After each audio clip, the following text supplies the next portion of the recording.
Hi, Livin Guardians. Welcome to New Light Basics. This is the series in which I look at different aspects of Destiny 2 to help newer lights out for getting their bearings, developing some power, getting more confident and comfortable with the game. And to that effect, I want to discuss a theme build in this video. I went over the 3 builds I would do if I were in a New Light situation, one for each class. At the end of the Voidwalker one for Warlock, I mentioned how I wanted to go ahead and do theme builds for the remaining exotics we can get from my core array. So here we are starting off with a hunter, and it's a Night Stalker hunter, because what we get from my core arrays, hunter, void, exotic quest chain, halfway through is we get Graviton Forfeit. So I figure let's do a build around that in case there's a newer light who's going to do that quest because they want to play a Night Stalker. This is what a build could look like for this exotic piece. So this is an exotic helmet, and it looks pretty cool, right? So let's see what it does. Aside from looking styling, it gives us Vanishing Shadow. This increases the duration of any invisibility effects. While you are invisible, your melee recharges faster, your weapons reload faster, and your recovery is greatly increased. So this is really meant for going invisible. And while it is not 100% tied to being a Night Stalker, because any invisibility effects, so people making you invisible, is really meant for Night Stalker. So with that said, let's take a look at the build itself in terms of abilities, and then we'll look at mods and whatnot. So we need to be a Night Stalker, clearly. Super, use whatever super you want. This is super neutral in terms of that. I use Deadfall because I'm old school, I guess. I don't know. I just happen to like Deadfall personally. But you could use Spectral Blades. You could use Mobius Quiver, which is pretty popular, right? So whatever you want there. For your dodge, I'm using Gambler's Dodge to get the melee ability when you dodge near enemies. However, don't count out Marksman's Dodge, because particularly with an aspect I'm not currently running but probably would run in higher end content, those two compare nicely, not because they combo but because of utility. But right now I'm running Gambler's Dodge. I like Triple Jump because that's all I know how to use on Hunter. Snare Bombers are only melee. This basically combines the old kind of smoke bomb and snare trap thing together. In a way, this attaches to surfaces and will ping on PvP radar, whatever. It weakens targets on detonation, and it's a smoke bomb, so we will go invisible with that. Vortex Grenade is the grenade of choice for PvE content in Destiny 2 for a Void subclass. It just is, unless using something specifically tied to another grenade. But we're not, and I don't think Hunters have anything like that. Anyways, with that being said, aspects: Stylish Executioner. Defeating a weakened, suppressed, or volatile target grants invisibility and true sight.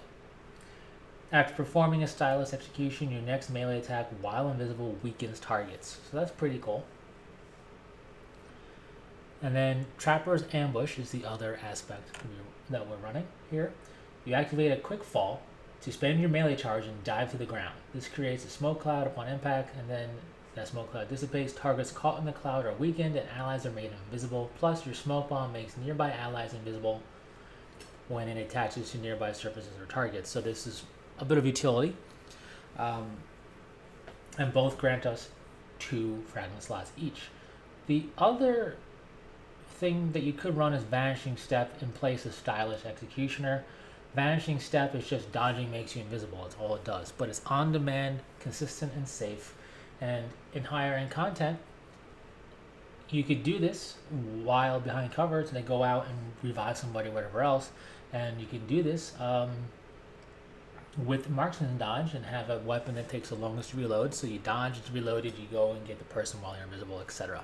But the loadout is what you see here: Stylish Executioner and Trapper's Ambush. Stylish Executioner is a lot of fun. So for fragments, Echo of Instability. Defeating targets with grenades grants volatile rounds to your void weapons. I'm a fan of this fragment, and it's a lot of fun here. And it plays nicely with Stylish Executioner. Echo of Remnants. Lingering grenades like our vortex grenade last longer. Very nice. Echo of Obscurity. Finisher final blows grant invisibility. This is playing into the Graviton Forfeit, right? The whole point of this theme build is to go invisible whenever we can. And Echo of Starvation. Picking up a Void Breach or an Overpower grants Devour. This is going to help us survive. So those are aspect fragments and abilities. And they work very nicely. It's a lot of fun and a capable build right here. So let's augment that with some mods. So for the helmet, Graviton Forfeit, what I'm running is Dynamo, Ashes to Assets, and Harmonic Siphon. Since we are going to be using Void Weapons for the kills as much as we can, Harmonic Siphon makes sense. As a cheaper Void Siphon, basically, since we are a Void subclass. Dynamo reduces super cooldowns when using your class ability near targets, which we are going to be doing. And Ashes to Assets gain bonus super energy on grenade kills. So we are going to try and prioritize some grenade kills for sure in this build. With that, we're running double momentum transfer. Causing damage with the grenade reduces your melee cooldown, and firepower. Your grenade final blows create orbs of power. Our melee is important. It's how we can go invisible, whether we are doing a deadfall or using it as a smoke bomb. So we want to be able to get it back quickly. And the grenade is going to be our primary ability way of dealing damage to the enemy and killing stuff. I like emergency reinforcement on a hunter. I just do. And then whatever resistances you want to run. For leg armor, Absolution reduces all ability cooldowns each time you pick up an overpower. I run 2 of that, and I run Innervation. Reduce grenade cooldown each time you pick up an overpower. And then for class item, I run Outreach. Reduce the melee cooldown when using your class ability. We run 2 of those. And then Proximity Ward. You gain a powerful overshield when performing your finisher. Since we are finishing and go invisible, that's going to help keep us alive. When you have Devour active, that's also very nice. So for a newer light who might be trying to do a build like this, I would prioritize something like Ashes to Assets or Dynamo, either one of those. I would get Firepower for sure. Whatever you want on your chest item. And Absolution is nice. Absolution and Innervation is 4 energy, which is very reasonable. So 1 Innervation, 1 Absolution will serve you well. And then for your class item, you definitely want to do a Proximity Ward and then an Outreach.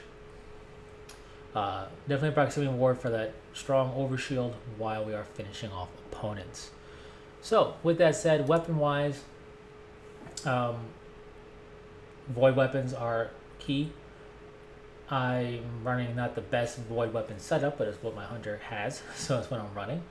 And then I'm not using an exotic weapon, but if I were, and I wasn't worried about anything super specific for damage or whatever else, Monte Carlo I like running on a hunter because I find a lot of my hunter builds want good melee uptime.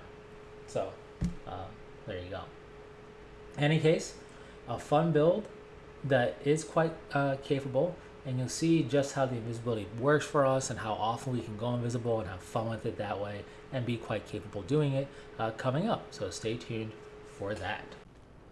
All right, here we are at Yield Nessus Law Sector that I really enjoy using. I'm doing a deadfall to showcase you take no damage at any height, and we drop down pretty fast.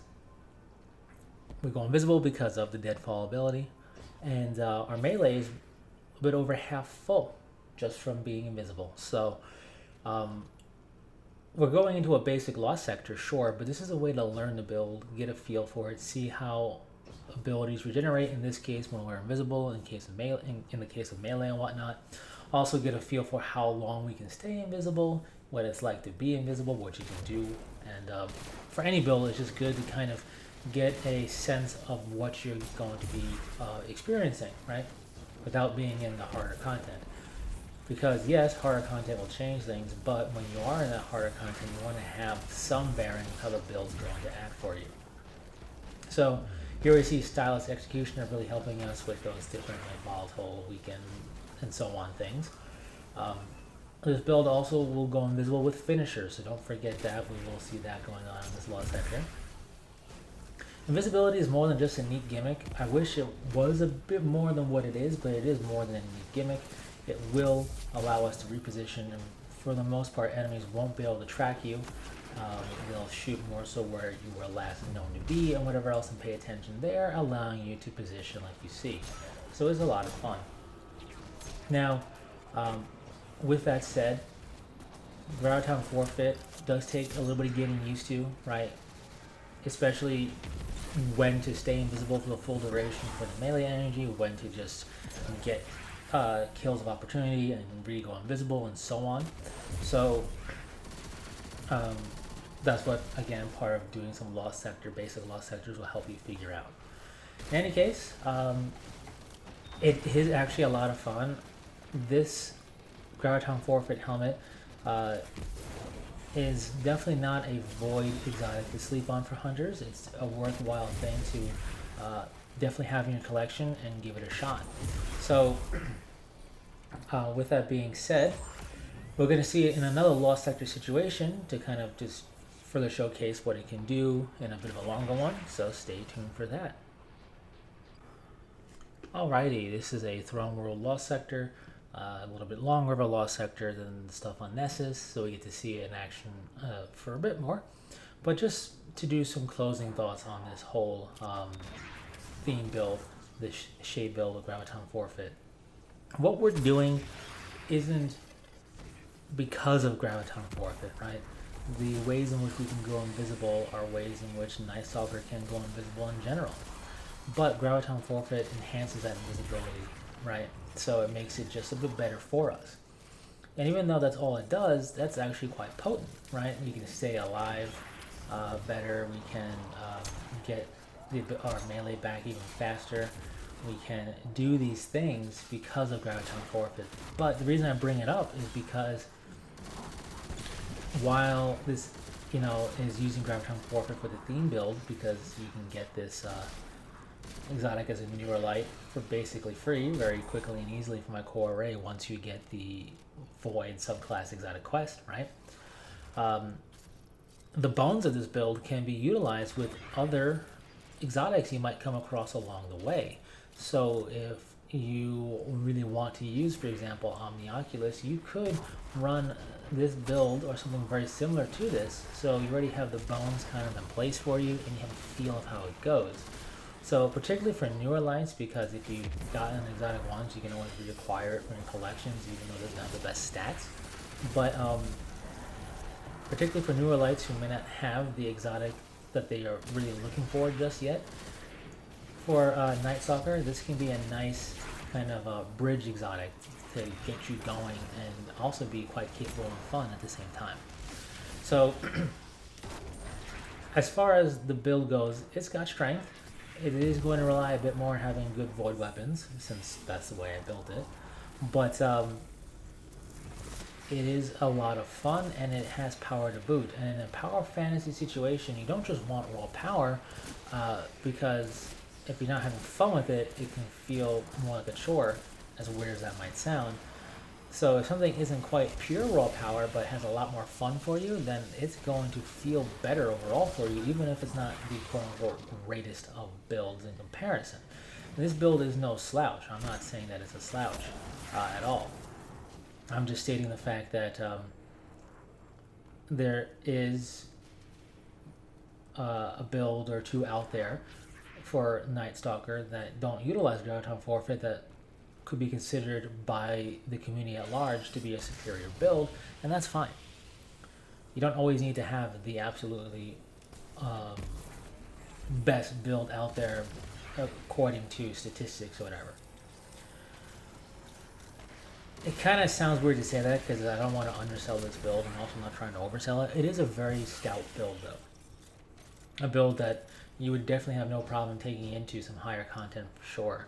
This could be a fun build for deep dives. This could be a fun build for some low to mid tier nightfalls, even into the higher nightfall as you get better equipment and whatnot to supplement that, and of course the power level. But in comparison to like the Sixth Coyote, which is another one of the hunter exotics you get from like the array for doing the Arc quest, Sixth Coyote isn't bad. It's a true neutral exotic that it can fit in with any build. It doesn't take away from most any build. It can fit in with any subclass, but it's not something that I would definitely build for or take into certain content at all. This is clearly built for it, since it's exotic new lights can get very easily, and it's something you can definitely take in and feel confident in doing so. So that's all I got to say on this Graviton Forfeit build, this shade build. Don't sleep on Graviton Forfeit. It is quite fun and capable. So yeah, share your thoughts on this exotic and the build as well in the comment section down below. Thanks so much for tuning in and stopping by. If you made it this far, consider subscribing to be part of future conversations like this one and others more easily. And until next time, Guardians, stay frosty.